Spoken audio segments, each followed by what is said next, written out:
What's up? What's up? What's up, everybody? Welcome back to the AM, guys. Welcome back to 5 Minute Rants. I'm your host, Michael Abernathy, and welcome back to the show predicated on the journey of life and business. Hey, guys, real quick, if you know somebody whose life would be changed and better by listening to this show, would you partner with me and share it with them? I appreciate it. Well, guys, today I want to talk about just some practicals for how to get momentum. So let me give you this analogy, right? You're sitting on top of a mountaintop. There's a massive boulder in front of you, and you are trying to roll that boulder downhill. Well, the hardest part of rolling that boulder downhill is getting started, right? Actually having that boulder move and gain momentum. It's the same way in life. Every time you wake up, you have to start over the day. You have to gain momentum.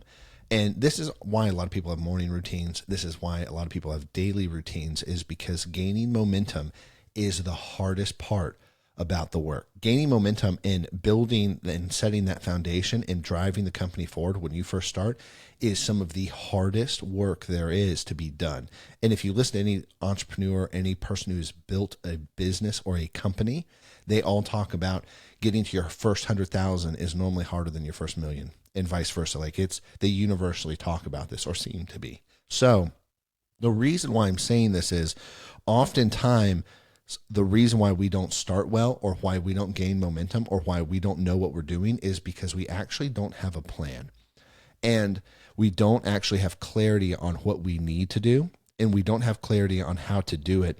And a practical, and this applies for anything. It doesn't matter what you're doing, whether you're trying to build a company or not, or just life in general. What matters is you actually have a clear plan for that day, right? And what brought this up is I was actually talking to my wife, and she owns a law firm, and she runs the practice, and I help her with stuff. She comes and talks to me. We have a really healthy relationship, both maritally and as partners, and then also with doing things in business. And I'm really privileged and honored to have her in my life. But what brought this whole conversation up is we were actually on a date last night. I believe we were on a date last night, and one of the things she asked me was like, hey, how do you actually plan and know, plan out your work? Like, how do you know what to do? And one of the things we were talking about practically was, I told her every Monday, Andrew and I have an overview of all the work being done in the company. We have a scrum meeting, right? In our weekly scrum. And then from that weekly scrum, we cover everything from client work, status updates, different things running through. And then we go into our internal work. Hey, what do we actually need to build for the company? And then from that scrum, I'm taking my to-do list. And part of the reason for that scrum is we actually talk about fires. Hey, this is a fire that's happening. We didn't have anything to prevent this. We did not see this happening. What can we build to prevent this in the future?